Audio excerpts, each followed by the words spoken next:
What's going on, ladies and gentlemen, saints and ain'ts, and welcome to another episode of Beyond the Shoe. I am your host, Dominic Smith, and today we have a very special episode. We have two of the best insiders in the game here at Buckeye Scoop and in any publication. They're well respected for the work that they've done. Bill for only the past 5 years, Kevin a little longer than that, and stuff like that. They're two of the youngest hip dudes. You know them, you love them. We have my man Bill Cash Money Green, and we have Noon. He's the new guy, but he's a welcome addition to the family. Guys, good morning. How you guys doing?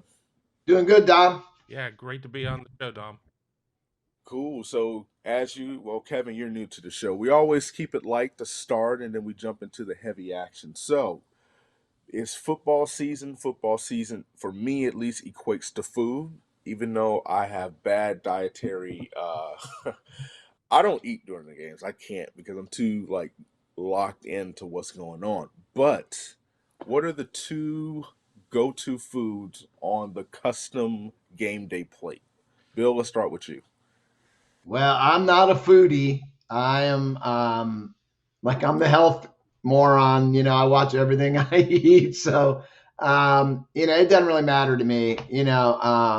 I'm more of a pasta, which would be like chicken,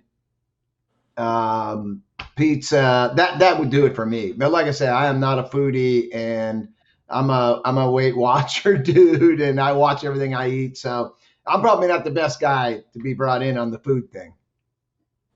Just wait till you hear my answer. What's up, Kevin? What about you? Yeah, for me, I obviously probably need to follow Bill's advice, but it hasn't happened quite yet.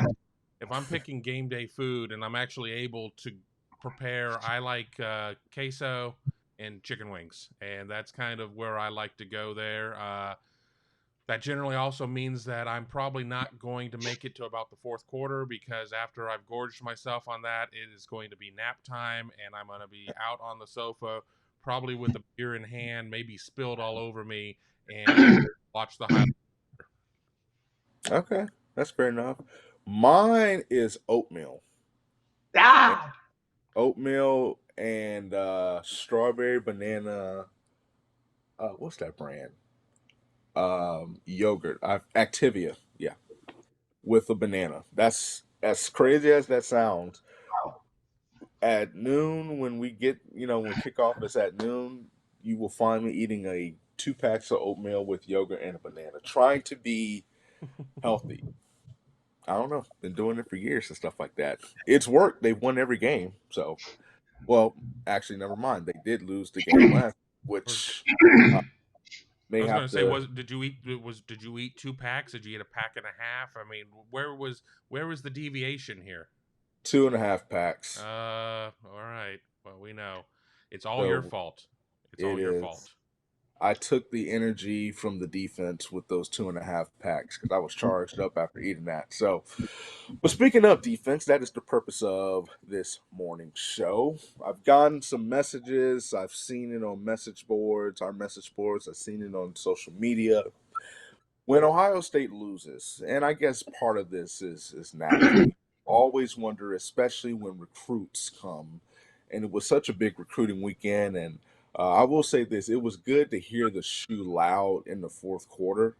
Um, it's obviously, if you watched last year, just hearing it mute was one thing, but for the recruits, that's one thing that they mentioned that hearing it loud, when they were driving to try to come back, something that they enjoyed the atmosphere and everything. Um, but there's a natural tendency to freak out when, you lose a game and you think, oh my gosh, and then the defense is poor as it did. You think, oh, I'm not going to get developed here. This is yada yada. I just need to look at other schools. Is that a fair assessment to think that the recruit will base one game, one big game, and it was a competitive game. It's not like, well, there were times it looked like they could lose, that this could go Iowa 2017 or, yeah, Iowa or whatever. But is it a fair assessment to freak out? So, Kevin, we'll start with you since you're the new guy. Noon, I'm sorry. We'll start with you since you're the new guy. Is it a fair assessment or is it an overreaction?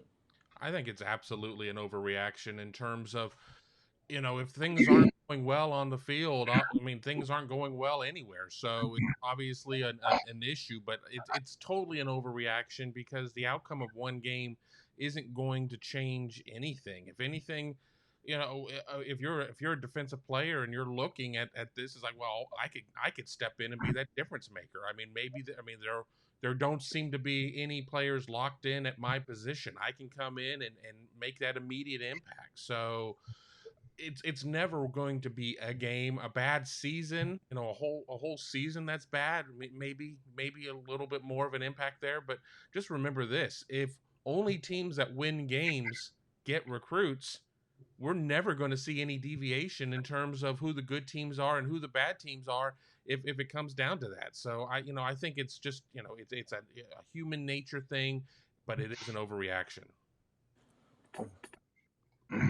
Cash Money Green, what are your thoughts?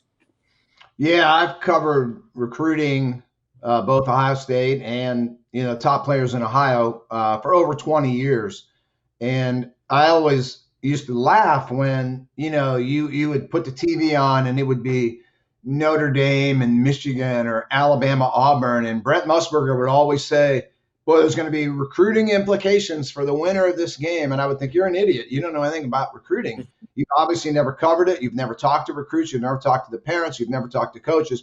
You know nothing about recruiting." So, no, one game means absolutely nothing. Dom, maybe the greatest home environment in the last 20, 25 years at Ohio State was 2006. They beat Michigan, two of the best teams in the country, playoff berth on the line, storied rivalry. They actually played that game at 3:30 instead of noon, so it was heightened. It actually went into the evening. It was dark. And Ohio State, huge win. I mean, biggest win in the country, and it was the most amazing atmosphere. They had tons of recruits there that day. So naturally on the message boards that night and the next day was like, we're going to get all of them. Who wouldn't want to come play here after that? They're all coming. I don't think Ohio State got one of them. Okay. You fast forward, they go to the championship game. They get shellacked by Florida. And then all of a sudden the message board refrain is, well, nobody's going to want to come play for us. We suck. Our team stinks, and they ended up with a tremendous recruiting class out of that. So the outcome of games means nothing. Recruiting is comfort in relationships. That's what it is. I mean, if it was just the outcome of games, everybody would go to Bama. And the fact is, it's not like Bama's on an 80-game winning streak. They don't win every game. They don't win every year. So, no, one game means nothing. To the fan, it's life or death. Okay? And when they lose to Oregon, it's a death. And you naturally think that the recruit looks at it the way you do. He could care less. He's looking for the best spot for him, comfort in relationships. Make him comfortable that you're the team that can make his dreams come true. Form that relationship with him, that bond with him, that you're going to develop him into an NFL football player. He doesn't care if you go 11-1, 10-2, 12. It doesn't matter. Okay. More than likely, the guy you're recruiting is being recruited by Oklahoma, Alabama, Notre Dame, and those schools anyway. And they all win. They all have loud crowds. They all win big games. They all lose once in a while. You got to have the comfort in the relationship that you can make his dream come true, and you'll get to recruit. Yeah, I remember in 2019, Alabama went 11-2, and they suffered losses to LSU for sure. LSU and Auburn. Right. Auburn got them. They intercepted Mac Jones a couple times. Yep, and I believe it was Bo Nix, who was the quarterback. Yeah, he was the starting quarterback for Auburn then. And they still finished with the number 2 class. They were 3 points shy of UGA, who was getting everyone, University of Georgia. And so I told a lady in the store, because anytime I was wearing an Ohio State mask when I went into the store, and the question I've gotten this week is what happened. And it was just like reality happened. Sometimes when you win and you have issues, it's easier to swallow in a win But when you lose, you have to just go full on, and you have to, because if Ohio State loses again, I they're not going to go to the playoffs. There's still a good chance that Ohio State makes the playoffs if they run the table. And I think some of the out of conference matchups. If Penn State, for example, beats Auburn, Ohio State beats Penn State, and let's just say they play Iowa, because they're arguably one of the best looking teams in the country, in my opinion, so far. They go and they beat Iowa, who already has a signature win, against Iowa State, who people thought would make the playoff this year. Um, they're in the playoffs. And so you have to like really, really hunker down and take a deep look, within the program and see, okay, this is where changes need to be made. And credit to Ryan Day, he's really doing that.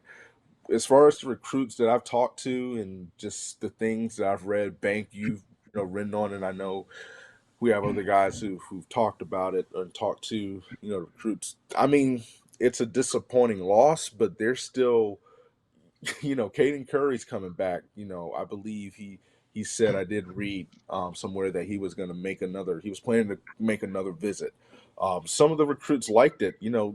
I read something, a quote from Sonny Styles, and he saw it and he's like, okay, well, I could come in right away, or whatever, and contribute. And so that's how these kids, operate and all that stuff. Now, let me ask you this, and then we will wrap this up with a bow. It was meant to be a quick episode. There's a lot of speculation about coaching changes, demotions, bringing new people in. What would be the fallout if Kerry Combs is not on the roster next year, in you guys' opinion? So, Bill, we'll start with you on this one. I think that would be significant. He was hired to come in and fix that DB room where recruiting had really fallen off um, since he had left, and he fixed it instantly. You look at the guys that he has signed and has commitments from, and they're in pretty good shape. The year before he came back, I think they signed like Ronnie Hickman and Bryson Shaw or something. I mean, it wasn't good. So he was hired to come in and recruit and fill that room, and he's done that. And I think he's one of the best recruiters in the entire country. So I think without him, man, you're running a risk there with your recruiting. And this is a talent-based business. You got to have the dudes. You can always find coaches and move coaches around, but man, if you don't have players, you ain't winning. So I think ideally, if you could get him to accept a co-defensive coordinator position and stay on the staff, I think that would be ideal. I think they need him as a recruiter, and he's a great ambassador for Ohio State. I mean, there's so much positive to Kerry Combs. Okay, so I hope that he is with Ohio State next year. But man, I just, I don't see him surviving as defensive coordinator. I just don't think it's in the cards for him. But I hope he stays at Ohio State, and I think they need him. Yeah, I think if you sit there and you take out of the equation, you do worry about what that class is going to look like and if they're going to be able to hold everybody. And I think a lot of it depends on if they have a quick, if they have a solution. If they do move on Harry Combs, do you sit there and have somebody in place, or do you wait a while and do you run the risk of people disappearing? Remember, I mean, during the Urban Meyer saga, Jordan Battle was committed to Ohio State, and then there was just the uncertainty there, and he ended up drifting off to Alabama. So Yep. you better have a plan in place if you're going to make a move like that. But I'll play devil's advocate here.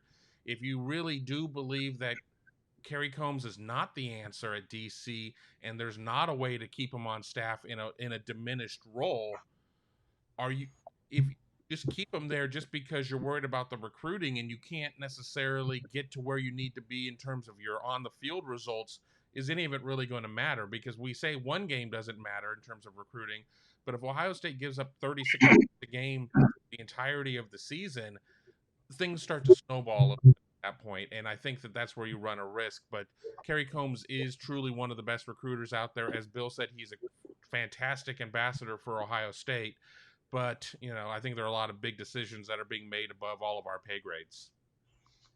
Bill, you wrote about it this week. You talked about how Ohio State is struggling from that Taver Johnson um, time period, specifically in recruiting, Yeah. because they swung and they missed big time.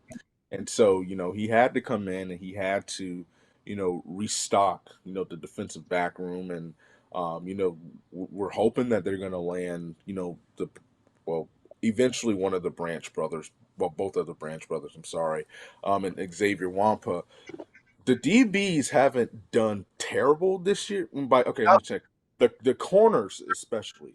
Um, I mean, Denzel Burke went up against better receivers in Oregon than he did Minnesota, and he held his own. It's not like, Anthony Brown, was sitting back in the pocket, chucking long passes all day. Denzel Burke did a good job. I was very encouraged by what we saw from Cam Brown.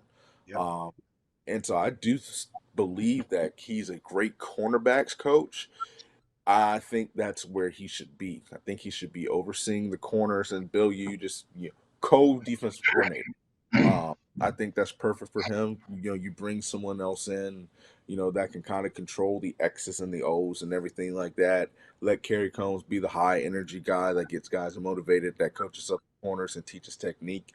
I think that's a perfect world for him. I think it takes less responsibility, gives him less responsibility so that he can really do what he does best. Kevin, what I will say as a rebuttal, I agree with you. It can't become a habit.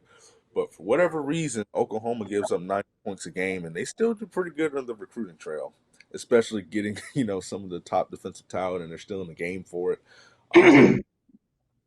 But if Ohio State is giving up 35 points a game to some of these Big Ten schools, then that's a major, major issue. Uh, I don't think they should be giving up 35 points to Penn State. And then, to close this, I feel the same thing about Al Washington. People think that he should be gone.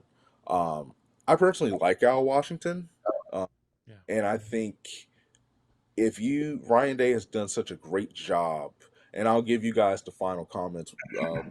We'll go Kevin then Bill. I feel like Al Washington has done a great job. Like, you look at the targets and the players that are interested, but that are realistic possibilities of coming to Ohio State. His energy, his enthusiasm, is a part of that. And so we asked the same question: what would be the fallout of Al Washington, um, you know, being demoted or being fired? Yeah, I mean, we sat there and saw the whole thing with Tennessee coming and courting him and what was going to happen then. And, obviously they're sitting with Gabe Powers and CJ Hicks. And at the time that was all going on, Desan McCullough was still part of the class. So, I mean, obviously there are a lot of concerns there because you're dealing with even just with the two linebackers at this point, 2 5 stars, according to most of the recruiting services. So, what does that mean in terms of recruiting? But I will say this: I think that getting back to the team side, they can't keep rolling 8 linebackers out there. They've got to identify the guys that are the best, whether it be Taraja Mitchell and Cody Simon or wherever it is. I mean, honestly, it was like my old AYSO soccer team back when I was 7 years old, and everybody had to play at least a half of the game. It was ugly. I mean, they if they can't figure out who they need to roll out there, I don't know what's going to happen.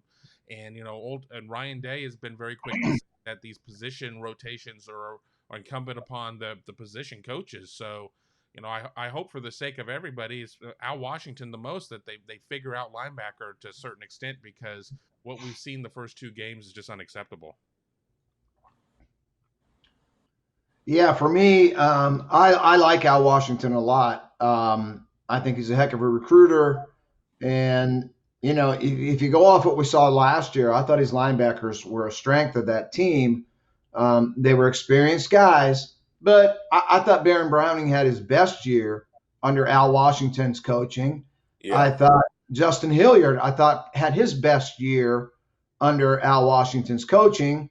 Now, this year, we knew the linebackers might be a little bit of a influx because none of those guys have played. They have older guys there, Gant, Mitchell, Pope.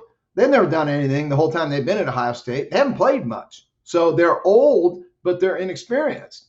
And then you had guys like Eichenberg and Simon They hadn't played any football yet. So we kind of thought the linebackers, there might be a little drop off this year early, and we have seen that early, but now will they get better as these guys, they played 8 quarters. So that would be an overreaction right now to talk about firing Al Washington, in my opinion. But I think Kevin hit a great point, and I can't believe Ryan Day isn't going to, just emphasize what Kevin said. Put your best dudes out there and let them play. You know what I mean? They weren't playing 8 linebackers when they had Bobby Carpenter and AJ Hawk and guys like that. I mean, put your 2 best out there and let them play, and let them play 4 quarters. And if they're no good, then replace them next week. But Kevin talked about like a soccer thing with everybody has to play. To me, it looks like hockey. Like these line changes after every play, and it's like, what are you doing? So I agree with Kevin there. I think get the rotation solidified first, and then you can judge who can play and who can't play. But guys, they can't be coming in and out constantly. You don't know who can play then. So, and I definitely wouldn't have Gayote and Steel Chambers in on 2 of the biggest plays of the game. I wouldn't be doing that. Those guys one guy was a running back and the other guy was eligible for 5 minutes. So Al's made some questionable decisions this year, I think. But I think to talk about firing him is very premature. I think he showed last year he's a heck of a linebacker coach. And but what we've seen in the first 2 games is not good. Yeah, I've been surprised to see Steel Chambers roll out in the middle of the first quarter. Well, he He's rolled out in the 4th quarter too, and it was like, what are we doing here? Yeah, and I mean the guy who's actually showed some life. The 2 guys that showed life, obviously one had more playing time than the other, but Cody Simon and Kevon Pope. I mean, Pope almost had an interception against Anthony Brown and stuff like that. And I've seen in limited playing time, granted against the twos, he's flashed his athleticism. Um, I don't know if it's with the transfer portal, you're trying to keep guys engaged, but it can't be, at the cost of the team's success. And essentially, in a scheme where these athletes are doing more thinking than they are reacting, see ball, get ball, and just letting guys use their athletic prowess and their strengths and their talents. Um, you know, Bill, like you were saying, obviously in a 4-2-5, sometimes a 4-3, you have 2 to 3 linebackers on the field. Let them play. Um, but instead of having, 2 or 3 guys making mistakes, you have like 8 guys, Yeah. you know, thinking and making a mistake. But in last thing, I'm going to ask you guys: Ohio State plays Tulsa on Saturday, 3:30 on Fox Sports One. Who you guys rolling with? Well, for Obviously, me, I'm Oscar. sorry, I didn't know if I jumped in there. For me, No, the last couple of years, whenever you've seen Ohio State in a position where they suck, they can't play, the season's over, they're dead, that Iowa loss, people still talk about. What they don't talk about is the very next week, they played Michigan State. Michigan State was really good that year. yep. And you think, oh, we're going to get beat again because we stink. And Ohio State beat them like 48-7 or something.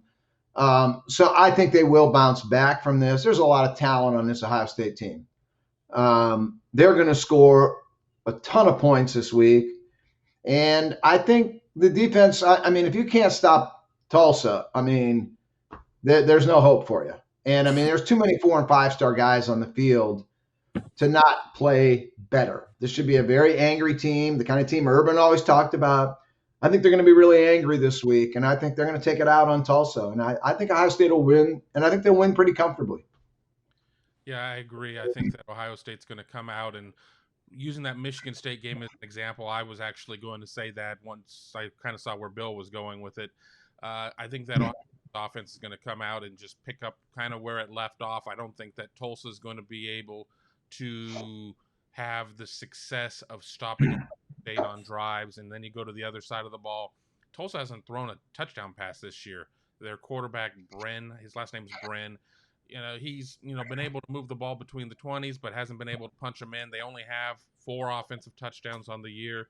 I still think that Ohio State may be reeling a little bit on defense. I think we'll see Tulsa maybe find a little success on Ohio State bust 1 or 2, but I like Ohio State to win this one by at least 30. I'm gonna roll with that. Tulsa, they've been notorious, just obviously going to UCF and still keeping tabs on them every now and then. They do different things with their different formations, but they haven't seen the offensive juggernaut that Ohio State's going to produce. I think Mayan Williams and Trey Henderson have huge games because they really want to emphasize the run. Um, and I think the defense. I don't know if they pitch a shutout. Um, but I do think that against Tulsa, they show signs of life, and that most importantly, they start to build confidence in themselves and stuff like that. So I don't have a final score. We're going to do that. Mark's going to have an article. I think that's going to come out tomorrow, uh, or whenever. Yeah, tomorrow. Um, and that will have the entire staff's prediction. But excuse me, it's early, haven't eaten, so of course my voice is cracking. But I want to thank you, gentlemen. I know that it's a busy time covering Ohio State, covering recruiting for all of us. So I want to thank you guys for taking time coming on the show, and we will see you next time on Beyond the Shoe.